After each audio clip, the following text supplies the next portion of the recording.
Welcome into Film Tank, the weekly podcast that covers both new and classic cinema. On this episode of Film Tank, we discuss M. Night Shyamalan's Unbreakable Trilogy. If you would like to get in touch with Film Tank, you can always email us at filmtankshow@gmail.com. You can also find us on Facebook, Twitter, and Instagram at Film Tank Show. And you can listen to all of our episodes on our website, filmtankshow.com, or on iTunes. And now, here are your hosts, Nick Cheney, Toussaint Egan, and myself, Alex Diekman. Hello there, everybody, and welcome in to episode 182 of Film Tank.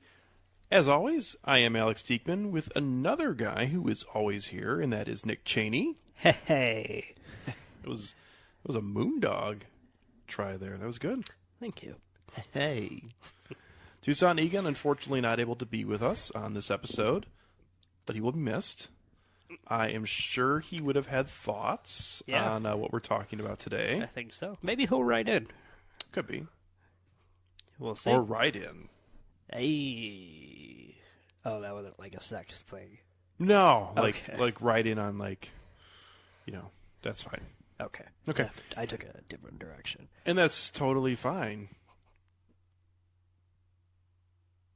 So today, we are discussing something that I find to be very interesting, and that is M. Night Shyamalan's Unbreakable Trilogy.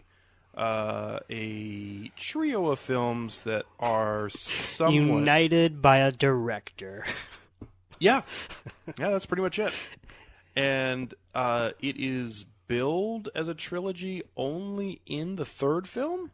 So that's one of the things about it that makes it so interesting, is that there's no real elements that make this a trilogy other than M. Night Shyamalan saying this is a trilogy.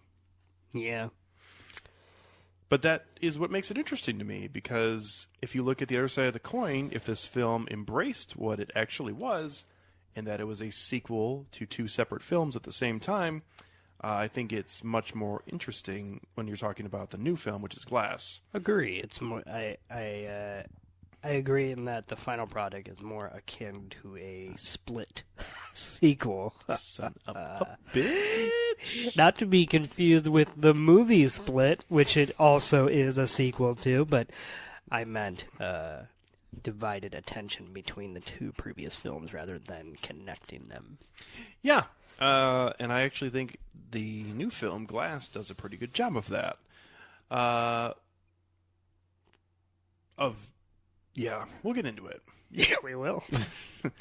So, when we've done episodes in the past talking about multiple films, we've kind of went pretty straightforward.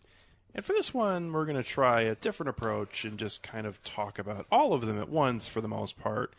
But all you really need to know, if either you haven't seen all three, or if you have seen all three and you're just kind of trying to refresh your memory on everything about them, Unbreakable, the original film of this trio of films, was released in 2000.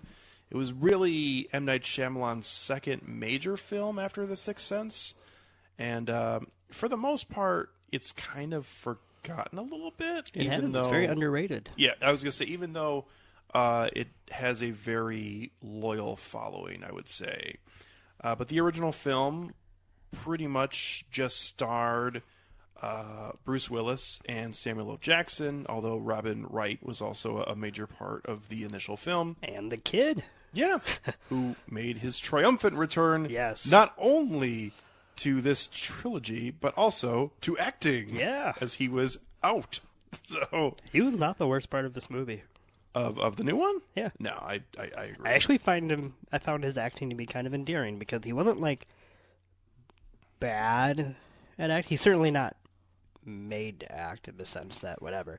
But it could have gone a lot worse in taking the former child star of a random movie that they once did and asking them to reprise their role in a completely different and adult context that many years later. Like, he was more... I know this is getting into the weeds a little bit, but okay. Just saying that could have been a disaster, and at times I found his enthusiasm and whatever more interesting than his father's storyline. anyway. I would agree with what you just said. So, when we move on 17 years later, when Split was released in late 2016, early 2017, it was a film that, to the casual observer, had nothing to do with Unbreakable. And if you watch the whole film, you gotta really dig deep to try to think of anything that connects it to Unbreakable other than, obviously, the final scene. I mean, there are, again, if you want to go there, there are little nuances that you'd be like, oh, on a rewatch, it makes sense. But certainly on a first viewing, if you have no knowledge that this story is in the same universe as the Unbreakable story, that would be random. It would just be random thoughts that you would say, oh, well, they also happen to be in the state of Philadelphia. Without that stinger, the connections between Unbreakable and Split is basically like a walking BuzzFeed article. That is also a very well-put diagnosis. Split surrounded a wonderful performance by James McAvoy and also an interesting character in Anya Taylor-Joy, who we spend the majority of the film seeing a split between her modern day, as she is trapped in this place that we know nothing about. We find out that it is basically underground of a local zoo. But at the time, it seems like it's just a warehouse almost where they are being held captive. But it also goes back and forth between that and her childhood, where it becomes apparent that she was a child living only with her father, and then her uncle started sexually molesting her. And that storyline, I think, actually plays really well in that particular film. And it's only mentioned in the new film, Glass, almost walks it back about 20 yards. I would say that it less walks it back and more just egregiously capitalizes on the foundation in a very kind of uncomfortably misguided way when it comes to mental health. It has this idea. First of all, the timeline of it is preposterous because of her living situation or of Split. Of her living situation afterwards. Okay. Because yes, it is hinted that she is going to turn him over to the authorities at the end of Split, and she's actually going to not just deal with this in her current living state. She's going to do something about it and not just be somebody who feels like they have to be the victim because they were the victim. Mm-hmm. However, it's supposed to be basically right after the conclusion of Split when we see Glass, and she basically goes to I don't remember what personality at the time, but goes to Kevin Wendell Crumb, James McAvoy's character, and basically tells him, oh, I got my uncle put in jail. And it's just like, good. That is not how that usually goes. I mean, I guess you're supposed to take it on faith that she went to the authority. I'm not saying that. I think, I don't know. It just... That part didn't bother me. It bothered me a little bit because it seemed like it was trying to tie up that loose end and also gloss over at the same time. I can see that. Can I just say, as a casual fan of Split, really quickly, when I watched Glass, I've only seen Split once when it was in its original run in the theater. Mm-hmm. I did not remember a single thing about Anya Taylor-Joy's backstory. Yeah. I only remembered James McAvoy capturing little girls and terrorizing them. Mm-hmm. So all that stuff that got brought back up in Glass, I was like, oh, wow, is this like a thing in that movie? And I completely blocked it out, which I found it was. But somehow that did not stick with me for whatever reason. And that was only 2 years ago. I was going to say, I think that's somewhat understandable because that storyline is here's the problem with M. Night Shyamalan as a filmmaker, and I mean we're just kind of going after whatever Just shows up to here. the gut. Yeah. He basically created that character trait of her being an abused child and being forced into that life to create something for the plot to happen. Like Right. that plot detail had more to do with the finale and with Kevin Wendell Crumb's character than it did with her actual character. True. So it felt really... Because he couldn't make an Unbreakable sequel, he had to kind of hide Kevin's importance even more so than he ended up doing, obviously, just as far. Because I remember when I saw Split, I knew about the Unbreakable twist because we saw it like the day it came out, and it was about the night before that it started to break in very spoiler heavy and warning articles. So I knew about it. So of course, when I was watching that movie, at the time, I was not paying attention to like anything about any of the victims. I was just trying to figure out like who James McAvoy is and like is he connected, obviously. So of course, once I got to the stinger and I realized that that's like the only real way, it's like, so I probably just like didn't pay attention to this movie whatsoever. But whatever. That's okay. Teach their own. Yeah. But I am a huge fan of Split. It is probably my favorite film of the series. Really? Yeah, I think so. I really do like Unbreakable. Interesting. I know. I really do like Unbreakable, but at the same time, I find Split to be a more... a better full package than Unbreakable, where I feel like Unbreakable probably has higher highs than Split does. I think from start to finish in its, hour and 45-minute runtime, there's really never a moment in the entirety of Split where I'm not interested. Okay.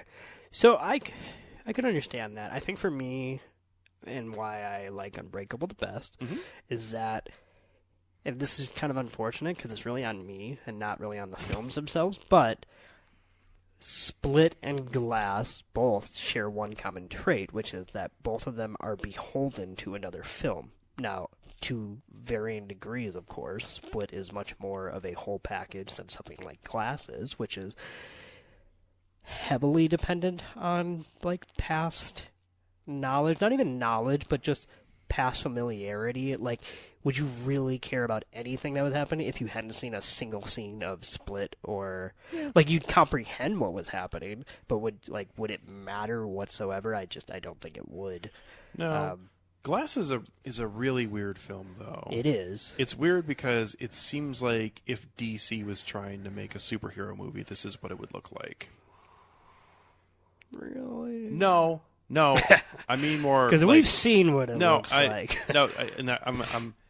I'm trying to say that solely in the way that they present the story, not the whole superhero aspect, but the way that the story goes on, where it spends so much time on specific character traits and not enough time on actual story structure because they have no story. That makes sense. So I think the more I think about this conversation that we're having, not to get too meta about how we talk about what we're talking about, but the more I think that there are two conversations for this episode, which is the Unbreakable / Split conversation and then the Glass conversation. Okay. So before I get into Glass, really, I guess I'll just kind of briefly summarize what I think about the two films, which is that I personally have talked about Unbreakable on this podcast when we did our top 6 superhero films, and I think I named it number 2 for me. I think Unbreakable is fantastic. I think it's very much has some M. Night Shyamalan flaws, like the hilarious opening and closing titles about comic books and how well they sell and how the medium is a serious provocateur of literature. Whatever. That is just laughable, not because it's not true, but because if you have to say it, you're either preaching to the choir that's already going to show up, or you're going to get laughed off the stage by the people who don't agree with you. So there's just no reason to put it there. But Unbreakable, I've always thought, is a fascinating film. I think from start to finish, Bruce Willis does a great job, and it was certainly a... it's just the kind of, quote-unquote, studio movie we don't see nowadays. Like, even Split and Glass have an edge to them that, like, was slightly softer in a movie like Unbreakable, which is, like, really mostly just about a guy trying not to live up to what he may or may not have, and just kind of the uncomfortableness because his son knows about it, and like it has a whole father and son relationship that for my money totally works in that movie, and there's just a lot going on. I absolutely love that movie. Split, I slightly enjoy. Like, I really don't dislike it, but it never really jumped off the screen for me, and I think if it wasn't an Unbreakable sequel, quote unquote, he could have did something a little more with it, and it could have been a little more scary, because I feel like he kind of held back on the horror aspect, because the trailers kind of make it sound like it's like things that go bump in the night, like the scene where he's not being captured by the light when he's moving, little things like that in context of the actual film looked more like just kind of almost action-y scenes, whereas for a guy who used to actually be known for horror, I just thought that the Unbreakable connection was what held it back, even though it was only minorly connected. I feel like spiritually it had a far greater effect on it, if not plot-wise, just tone-wise. Yeah, I would agree. So I enjoy both of those films, and I like what they have to do.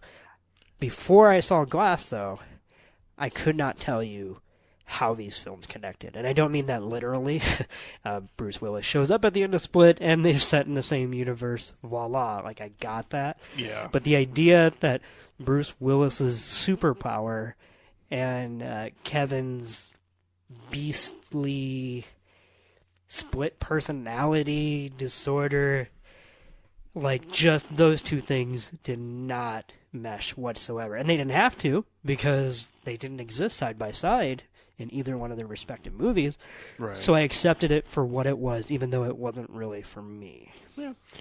I really do enjoy Unbreakable. I think coming off of The Sixth Sense, which even if time has not necessarily been the best friend of The Sixth Sense, as I think people's opinion has slightly wavered over the last 2 decades, I still enjoy it, and I think it's a interesting and well put together film that has diminishing returns when you watch it again. That being said, coming off of that, his first introduction into that was the birth of Samuel L. Jackson's character, and finding out that he has all these broken bones when there's a baby being born, and he's got numerous broken bones when he's 5 minutes old. That sets the tone for the rest of the film, in my opinion. It's a very good opening scene and a good segue into what you would see for the rest of the film. That being said, Unbreakable does, for me, have some lulls throughout it that I think are a little boring. I was going to say, I don't know if boring's the right word, but a little mundane for the kind of film it was wanting to be. And also, too, that's a film that's definitely a product of its time, because there is no way that a film like that would have been made in the way it's made in this time period. No. And, yeah, no, I'm with you there. After the explosion of Marvel and other superhero properties in the, late 2000s to early 2010s, we would just not see something like this. A lot of that fat would have been trimmed. Yeah, and I think a lot more time would have been spent in the finale, which I think would absolutely be a detriment to it, because the finale, or at least the final major showdown, first of all, would have been against a much larger boss opponent that you would have been force-fed small details about throughout the rest of the film, and instead it's this very contained 8-minute single story of him just finding this guy who's kidnapped these children, and basically just choking him to death. Well, and beyond that too, since after on the heels of The Sixth Sense, Unbreakable was famous because people were expecting a twist, and there was a twist. It may not have been the twist that people would want or something like that, but the absence of a, shall we say, not necessarily the absence of a game changer, because there technically is one, but the fact that it was much more manufactured than the audience previously believed, and that the character of Mr. Glass had essentially created what we saw, is anticlimactic in a good way. It's probably,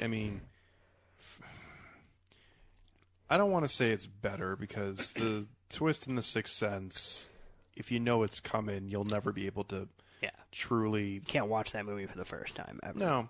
However, the twist in Unbreakable probably is a little bit of a better payoff for the actual film, where I think the shock value in The Sixth Sense is probably way greater, but here it's just like, oh yeah, that makes a lot of sense. For me, the twist in Unbreakable is, and I know this is like... Which is, for anybody who hasn't seen it in a long time, is just Elijah Price, which is Samuel L. Jackson character. Mr. Glass, please. Okay. You call me Mr. Glass! They call him Glass. Oh my god. Nice reference. Oh, that's a movie that we'll never talk about probably on this podcast. Well, we won't say the name. Well, that's a different kind of show, I think. Yeah. He basically takes off one of his gloves and shakes hands with Bruce Willis, which now he knows he has the ability to see into these characters' lives and see all of their good or bad things that they've done, and basically you find out that, for better, there's probably a better description, but Elijah Price is basically a terrorist. Yeah. And he set out to create these beings, so to speak. And, to find them and have them reach their true potential. Right. Yes. Basically, he didn't care if they weren't out there, but he would be okay with doing what he did just to see if that would happen. But for me, that's kind of a bigger mindfuck in the long run than something like, they were dead the whole time, because of the fact that that kind of a twist is just slightly more just kind of unheard of, because when you watch these kind of superhero movies, especially nowadays when we actually have an abundance of them, we're not usually... You usually just don't fuck with the origin. The origin is always straightforward, and it's always clear-cut, and it's always presented to the audience as a starting point. And beyond that, you can play with the superhero, and you can test them, and you can whatever. But, that is almost always, copyrighted ownership. Almost like a sacred type thing. It is property of the hero. And so for this presumably dorky, whatever, to have not only such malicious and evil methods, but to have essentially created and made that choice for these people like Bruce Willis, who thought that they were already losing ground on having control on their life, but at least was maintaining some semblance of control.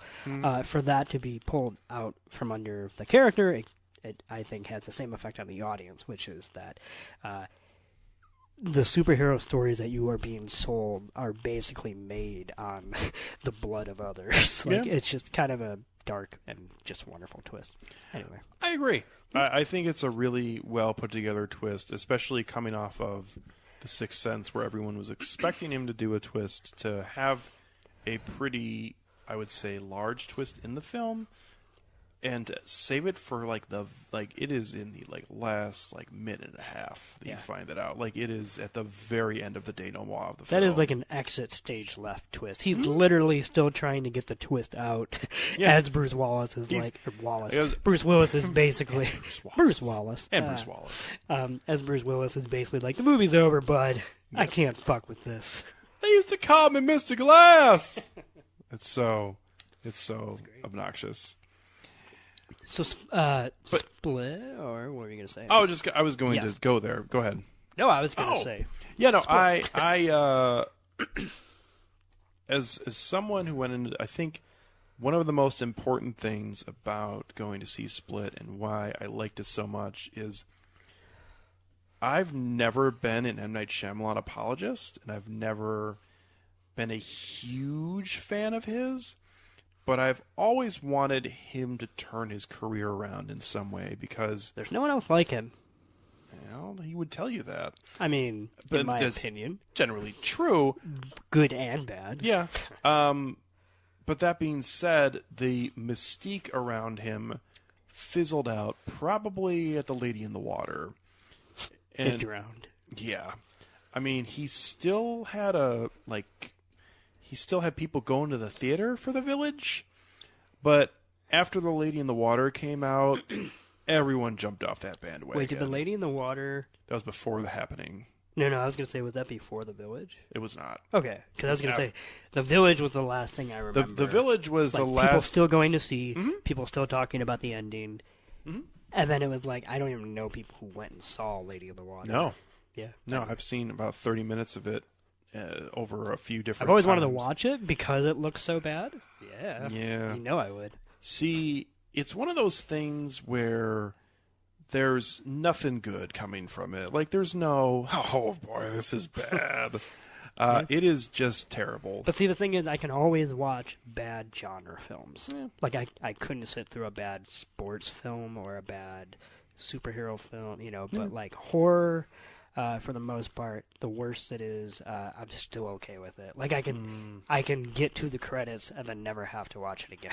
All right, well, maybe we'll sit down and try to stomach through it one day. Hell yeah. But anyways, after that, and the only reason that anybody watched The Happening is because of how bad everybody said it was. Yeah. And they were right. Yeah. And then after that, I mean, he went 4 films and no one was interested. And even though I never saw it, it seemed like there was like a hint of a possible resurgence with his film before Split called The Visit. That was actually even more of a hint from the circles that I was talking to. Most people thought that that was like a decent film on par with everything he had made prior to his shit run. So I think that's the only reason why Split was even able to happen. Probably. Yeah. But Split was actually a somewhat return to form, in my opinion. Yeah.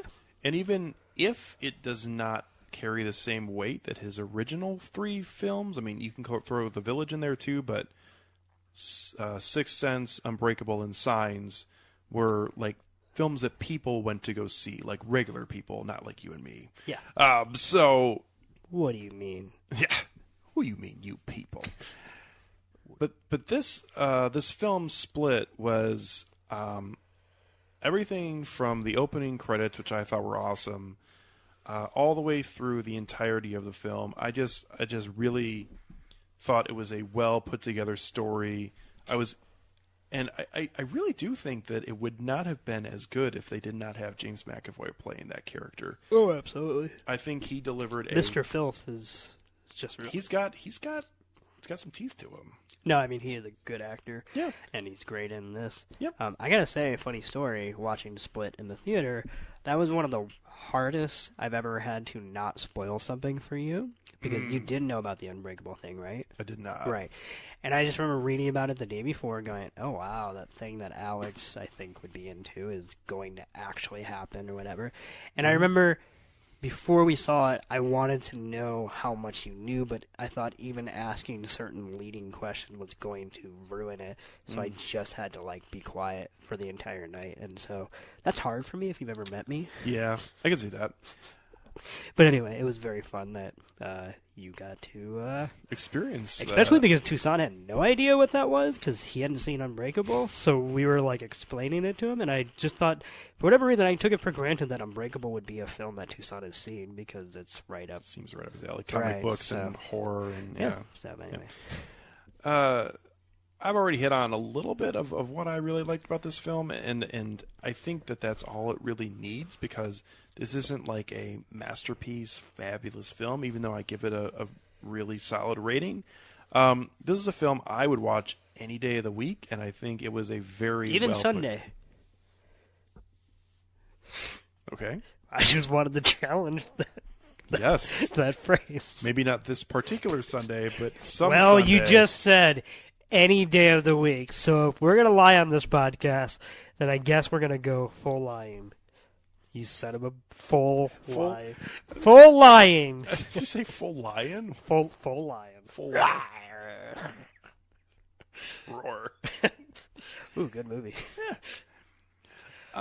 So yeah, I don't have too much else to add to the Split film, but I will say those two films are great separated by themselves. Yeah. And I think that that's the way they probably should have stayed, because it's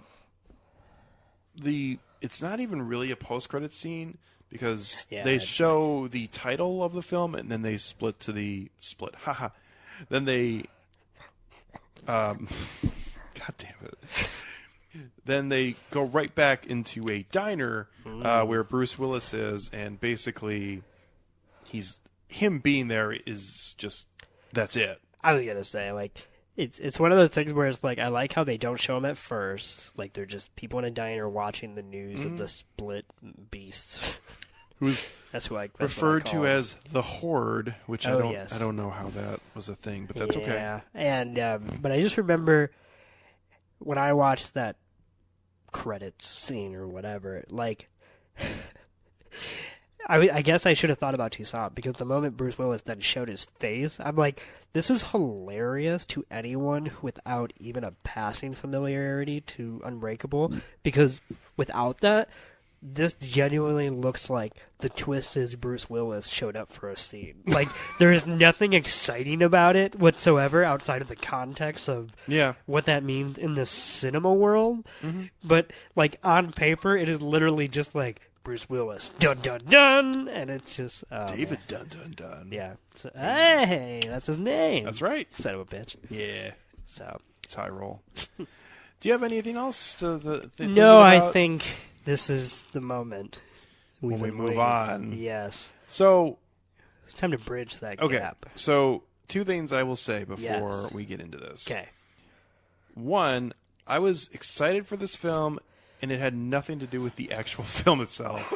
Excited for 2 reasons. One, this was technically the first ever co-production between Disney and Universal, which is really bizarre. That is actually because one had the rights to one and one had the rights to the other. Interesting. Yeah, which is really, really weird. Oh. That this is the one.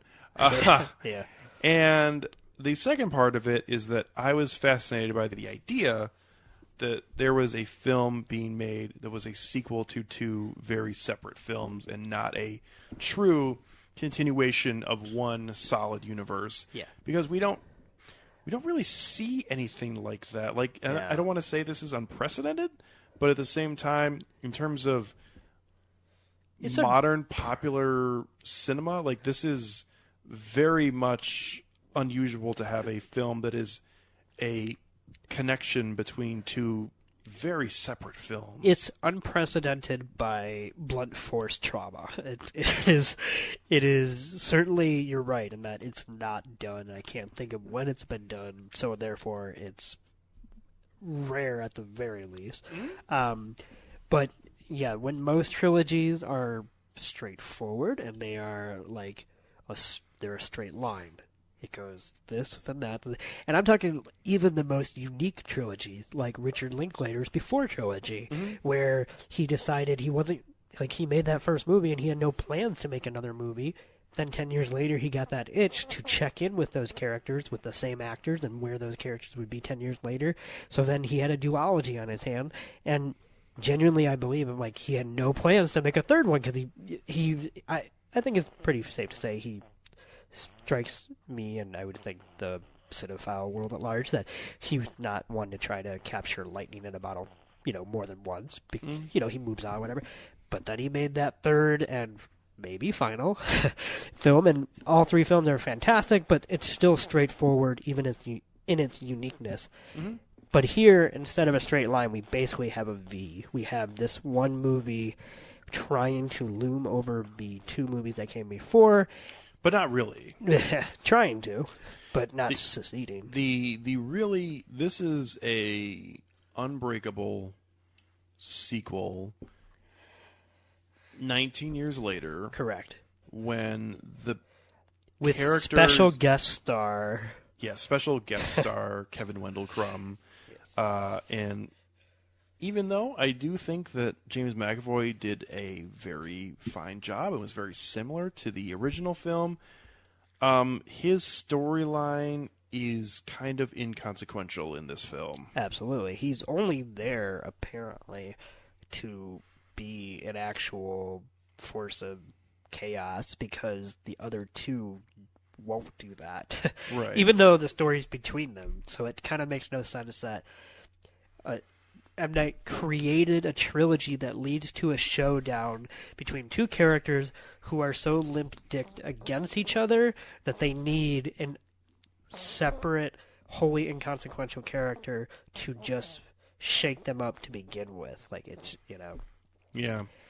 I will say the one connection in Split to this that actually works really well is the train that James McAvoy's character leaves the flowers by, which I was patting myself on the back because I read that pretty much from a mile away, that was going to be the same train that his father left on, was actually the train that he died on, from the explosion that happens that David Dunn discovers his powers from. So that is obviously the biggest connection probably between the three characters. But boy, howdy, does that film feel like it just was never going to be anything like there's no way that this film, I don't think that M. Night Shyamalan was, let's put it this way, I don't think there's any way he was planning to make this film all along and had this tight... If you ask him, Yeah, he would say otherwise. Well, because someone unearthed a interview from Beck in Unbreakable saying, I really hope it becomes a trilogy. Mm-hmm. Now, whether he had this exact endgame, I could see... I certainly hope not. Well, yeah. I agree with that. I'm with you. And I was just going to say, before I pass it off to you, really to talk about, kind of just the first pass on this film, I actually don't hate Glass. I think Glass is a extremely unique film that cannot reach what it is grasping for. And instead of just embracing the fact that it cannot and having different parts of its storyline, it just kind of just is there. And I still really do appreciate the effort because I think there is a lot going on in this film, and I think there's a lot that was enjoyable with the story arc between the characters. That being said, the way this film ends and the last 30 minutes of this film are pure dog shit. And I was on board for this film to end up being right in line with the first two, probably about, an hour and 15 minutes in, and it went a different way. Yeah. And it sucks because this film retroactively may have made the previous two efforts worse. I would agree. I'm going to actually take what you just said and say that I also think that this is a genuinely unique film that does reach to not as far as its grasp. And yet, that's maybe why I hated it. It squandered something that is genuinely exciting, and it squandered it with such a horrible concept, and just horribly executed that concept in and of itself. I kind of said this, for a film that I hate, and I do hate it, I will also say that I enjoyed the first hour. I did not mind the basic conceit for the duration of most of the running time, which is that they're all three locked up, and they all kind of Sarah Paulson's character kind of bounces back between all three of them to get this kind of psych eval. And she's sitting there with basically a blowtorch, just waiting to. Yeah, and I was okay with that. I didn't think it was amazing, but I was like, okay, we are getting to third base here. Whatever, and it's done something similar that a lot of films do, at least for me, which is something. This is an example I have been using recently, but the Jeffrey Wright film Hold the Dark, where I made it an hour in and I was like, I'm not loving this, but this film could still win me over. Exactly, and it went the other way. Yes, and here's the thing: the problem with the ending of Glass. Well, there's many problems. One problem with the ending of Glass is that is an ending, and this is why I believe this was his endgame all along. That last 30 minutes feels like it was written in 1999. Because that last 30 minutes makes no sense in 2019. I will say this. The idea of this guy who's been locked up for the last 20 years having this knowledge of every single piece of media and being able to marionette it exactly to his fucking will. Yes. And also to, boy, it's been a bad year for this, by the way, because two films that we've seen that are, I know they're on the bottom of your list, and they're on the bottom of mine so far, which is Glass and the Matthew McConaughey Anne Hathaway film, Serenity. I love that they're angry, too, that they didn't get more publicity for that. I'm like, you don't want that. No, I was going to say, right now you're getting the best publicity. People are going out of their way to go see your movie because of how bad and crazy they heard it was, whereas I was not going to probably see it in theaters had I not read some of those articles. Yeah.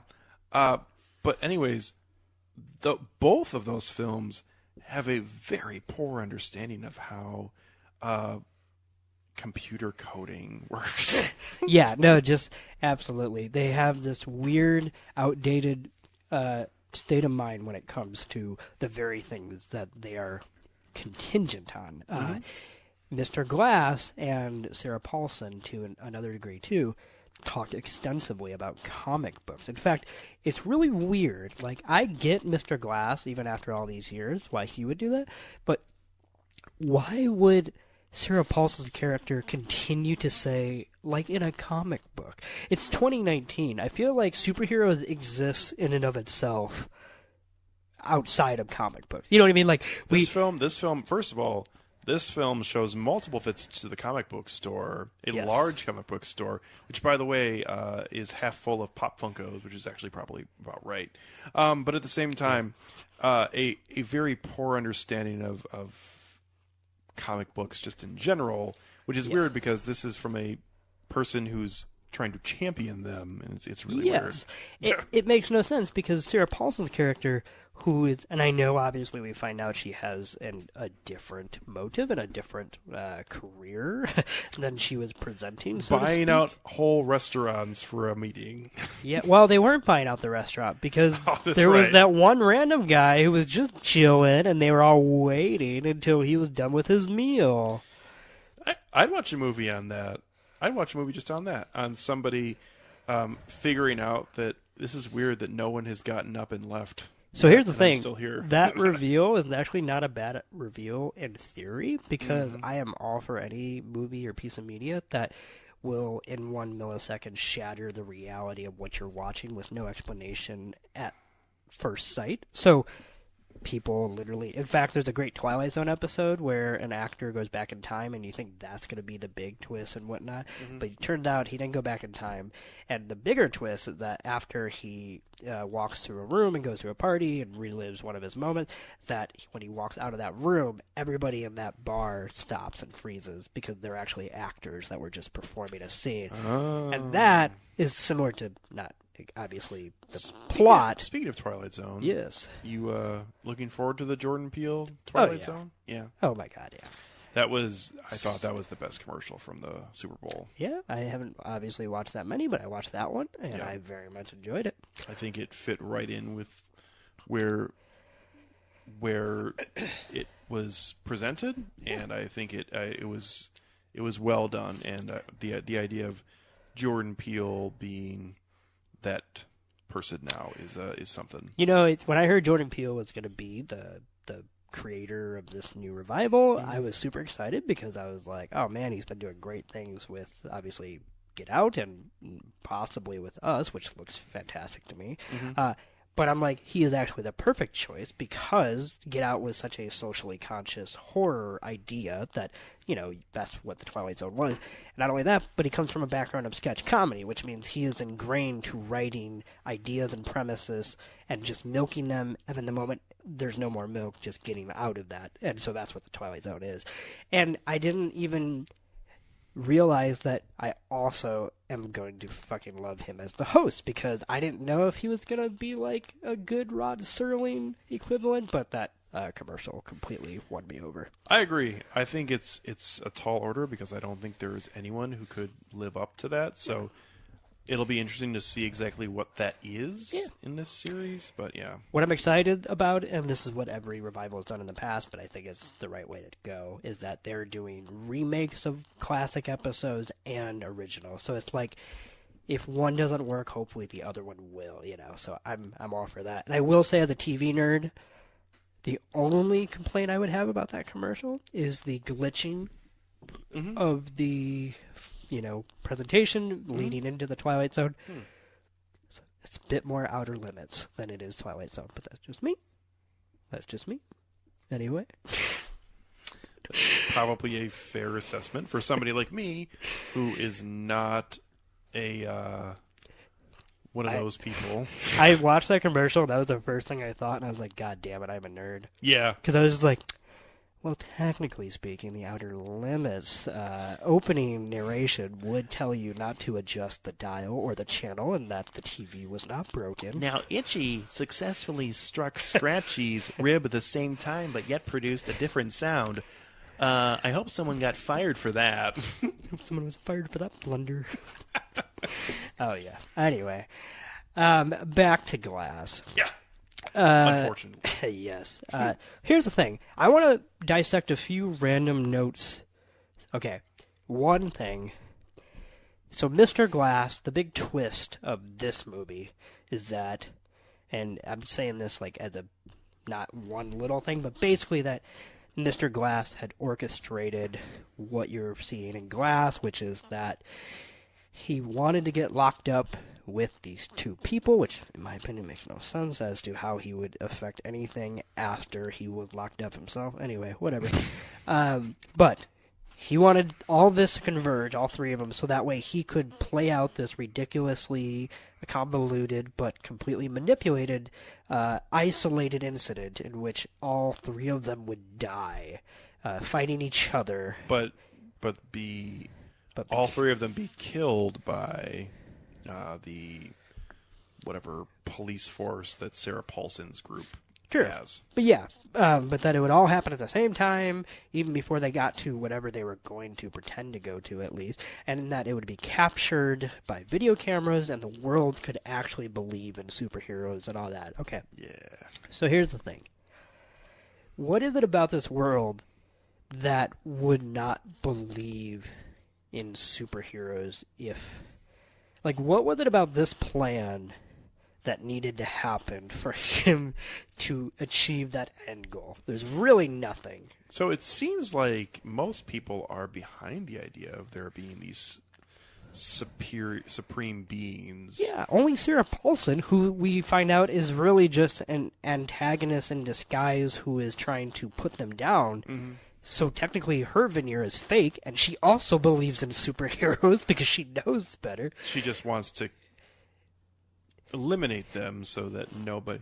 But everybody else in this movie is pretty much like, yeah, superheroes exist. But the weird part about it is that she's playing, and it's funny because it's Samuel L. Jackson, but she's playing a very similar character, that you don't find out till the very end, to a really random movie that Samuel L. Jackson was in with Hayden Christensen called Jumper, where there's a legion of people whose entire life goal is to kill jumpers because they don't want them existing, and they believe that only God should have the power of being in every place, any place he wants to at once. It's a very, I agree. very silly, not good movie, which obviously is led by Hayden Christensen, so it landed right there in the right place. But at the same time, I mean, I feel like the ending part of it, I was expecting it to be better, and instead we got a very meh finish, which I guess you could say that's what we're going for. Okay, but then you need to have this like fantastic denouement where this is just digging itself even deeper. And the entire thematic weight of the last 30 minutes, in my opinion, is M. Night Shyamalan begging the audience to take comic books seriously. Like, that is kind of what he's hanging his hat on. And once again, that is a screenwriter picking a bone with something very 1990s-esque. Because, yes, Joel Schumacher is still around, and he is unfortunately sullying the good name of Mr. Batman. You know, his alias, Mr. Batman, Mr. Bruce Wayne. But that is, you know, like, I could see back then, like, oh shit, people were, you know, really starting to possibly go toward the light, but, you know, now we're getting into whatever. I mean, I'm not saying I would still even buy it, but I would, like, I understand that as a stupid reaction to those times. But we're in 2019, and he is screaming this message at an audience who has watched, or not watched, but who has existed alongside 10 seasons of The Big Bang Theory. Like, we are living in the age of comic books and how it is cool to be yourself and watch superhero movies. They are now the #1 pretty much movies in the entire world. And so for all of that to be the dramatic heft of the movie, it's just, I don't care if this was your endgame all along. You should know that it doesn't play anymore, and you could have maybe done something slightly better dramatically. Like, if you really wanted to make a big twist and really wanted to tie these two movies together, and really, I said this to you in the parking lot, but I still don't to this day don't understand why the twist wasn't that David Dunn and Kevin, or the Horde, are actually suffering from mental illness, and we would have seen scenes recreated by M. Night Shyamalan, which in 2019 you could do, and you could de-age Bruce Willis. Like, you could do, like, that's the kind of thing you could do right now, and show how everything in their mind, because nothing is too out there, and that's why I thought they kept bringing that point up, which is like, you're not a superhero, you just have better strength than most people, and so on and so forth. And that would have retroactively made both movies sadder in a good way and more powerful, I think. But no, it went a different way. It did. And for him to go in that direction and still pepper this movie with lines like Mr. Glass saying, "Oh, haven't you been paying attention? This is an origin story!" He didn't shout it like that, but he may as well have. Kind of did. And I'm genuinely confused as to if M. Night Shyamalan knows what an origin story is, because... And I don't mean that, like, this is literally not an origin story. I mean, like, this is not an origin story. Like, that... For you to... this is... I just don't understand. It would have made sense, too, because this film does actually focus a lot around the main people in all three of their lives, as we see the trio of them standing together. Actually, that was a part of the film that I really did enjoy, was the connection early on in the film where we see the triangle of where David Dunn and his son are like trying to track down the horde in the beginning. Yep. And then the three, Anya Taylor-Joy's character. And Mr. Glass's mother. Yes. Yeah. And I'm with you in that. they're like making those. the exact same shape in there. Yep. I mean, those are little things that I picked up on the first viewing that I don't know if everybody would else see, but it was clear to me. And at the same time, I thought it was wonderful. Like, it was a good comparison. But unfortunately, we get the ending of this film, which is, again, having a very poor understanding of how technology works now, where 2 hours after they've set up this viral video, at the same moment, everybody is seeing it for the first time. And since they're seeing a guy bend a pipe in half and another guy push over a car, it's like immediate that superheroes are real. Yep. Done. And it's not like we watch bullshit YouTube videos where stupid things happen and then we're like, was that even real? It's not. I'm just saying. And that's the reality of it, though, is that it is so that the idea of what M. Night Shyamalan is trying to say in that finale is laughable to me. It is. And I'm with you in the sense that I like the idea of those three together kind of bonding, and actually I thought that was going to be a direction possibly they were going to take it, where not so much that maybe they were going to get powers, but maybe they were going to somehow carry on a certain part of the legacy of their counterpart. And that denouement scene renders all three of those characters inconsequential. Mm-hmm. I mean, they did not need to play in that finale. They meet up in the bus station because, for whatever reason, I don't know. But that, like, literally lost all credibility of the goodwill that I had bestowed upon David and his son running around playing vigilante, and Kevin and Anya Taylor-Joy's character connecting, even if I thought that was slightly offensive in this portrayal, and Mr. Glass and his mother, of course, which actually harkens back to, I mean, all three harken back to their respective films, but I feel like that relationship was the most fascinating because that was like, he is who he is in spite of his mother, which I always find interesting. Yeah.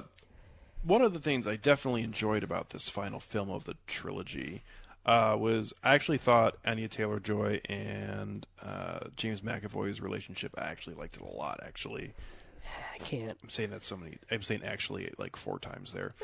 But, and I understand your point of view on it because I don't necessarily think it's necessarily good, but it just worked for me just because I liked Anya Taylor-Joy and James McAvoy's backstory so much in the original film. I think the idea that she is used basically to render him powerless and then he's murdered is, I thought, pretty fantastic and actually very interesting in terms of the one thing that I would say about this film. And because no matter what M. Night Shyamalan has to say about this being a comic book and superhero story, this is 100% a story on like depression and family issues and that kind of thing. Yeah. That being said, the idea of family members being twisted to the will of both the person who is in treatment and the people who are treating them is very interesting to me. Yeah. Because that I feel like that's just the reality of what it is that you are stuck in this weird in-between place where you are trying to always be on their side, but then at the same time you're also trying to help somebody, and it's just a very weird spot for anybody to have to be in. And I thought that it, for what this film was doing and for all of the faults that it had, it actually played that out pretty well for me. So I'll say this: I like both of those actors. I like James McAvoy's performance, and I love Anya Taylor-Joy. So I enjoyed them scene by scene, acting out their relationship, story arc, whatever. But I still think, as written, Anya Taylor-Joy's character gets too much emotional validation out of the relationship between him and her.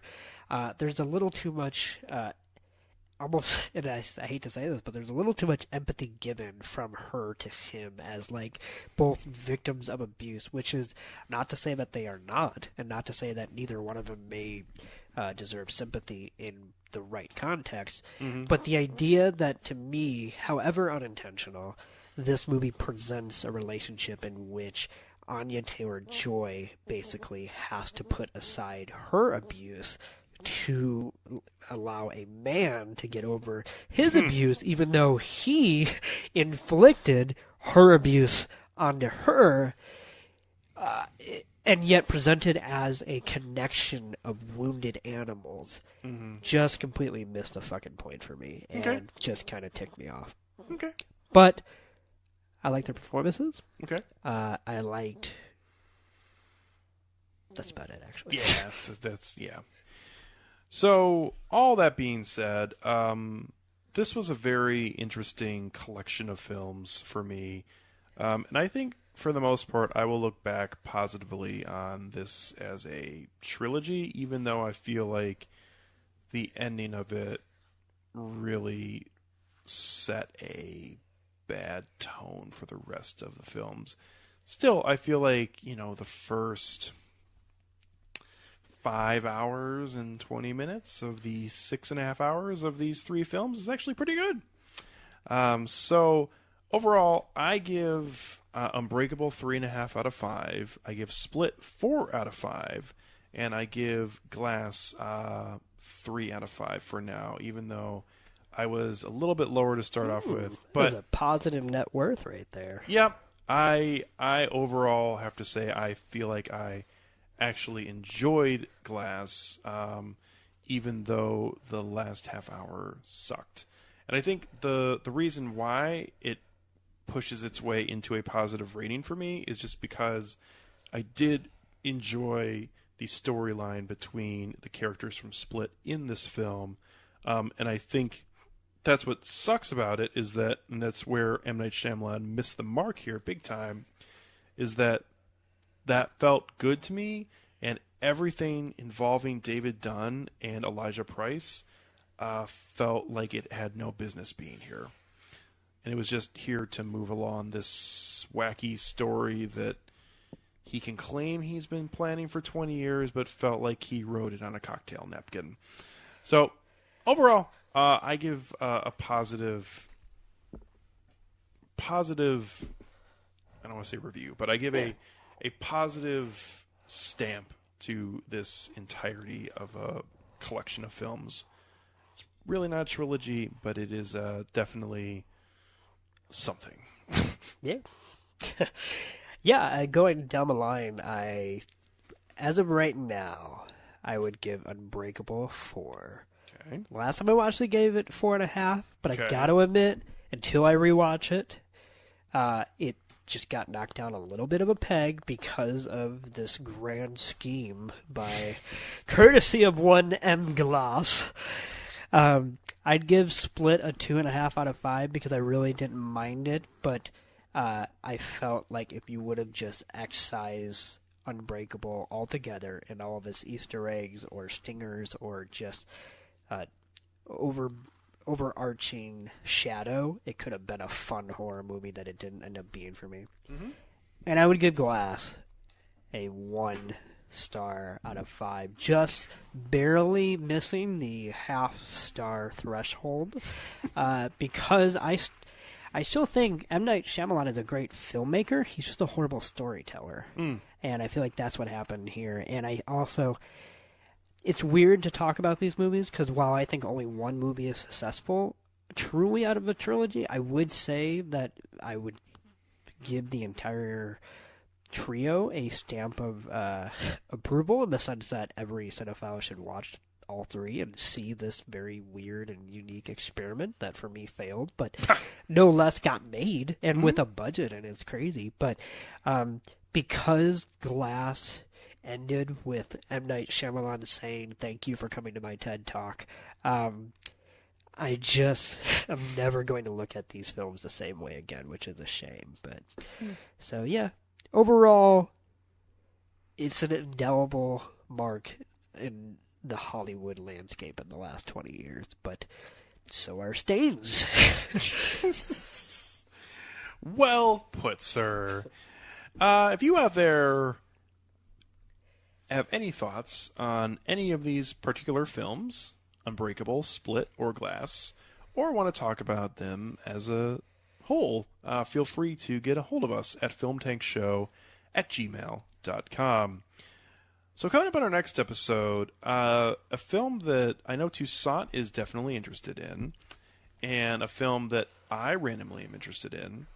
And I think it'll be fun because Toussaint has a lot more of a background on this particular story than I do, or I do believe you do. Yeah, I was going to say. Yep. But that being said, this is a very interesting film put together, not necessarily like Glass, but the film Alita Battle Angel is interesting because of the fact that it is being produced by James Cameron, directed by Robert Rodriguez, and is really going, I don't want to say all in, but in on this idea of full-on computer-generated people, which we've seen some of, but in terms of like an entire main character, has not really broke the barrier just yet. So, interested in that. Also interested in the fact that this film has two of the better supporting actors right now working, which are Christoph Waltz and Mahershala Ali. And I'm interested to see what it is, and I don't necessarily know if it's going to be good or bad, but I think it'll be fun for us to talk about because I think all three of us have very different degrees of what we think about Alita Battle No, Angel? I was just going to say, just in general, anime and Alita Battle Angel. Yeah. I'm smiling because you were talking about how this movie is like unique in its computer generated effects. Specifically used the phrase computer generated people. So because that made me think of like a scene like 20 years from now of like a little boy going through a museum, and like we don't quite see what the exhibits are yet, but like he puts up his like face up against the glass and squishes it up there and goes, "Mom, look, it's the young Jeff Bridges they used in Tron Legacy, and look, it's the young Robert Downey Jr. from Civil War," and like just like a boy bouncing from each exhibit of all the bad CGI likenesses. Anyway, There have been some. there have. Anyway, that stupid fantasy I just had made me laugh. So I'm glad you shared it with the team. I feel like that was worth sharing. I think so too. But it'll be a fun little collection of opinions, I think, on that It's the episode. facelift they gave Joseph Gordon-Levitt to look like Bruce Willis in Looper. Anyway. Looper. Oh, that's good. So that's what's coming up on our next episode here on Film Tank. So from Nick Cheney, myself, Alex Diekman, as always, thank you very much for listening to us here at Film Tank, and we'll be catching up with you next time.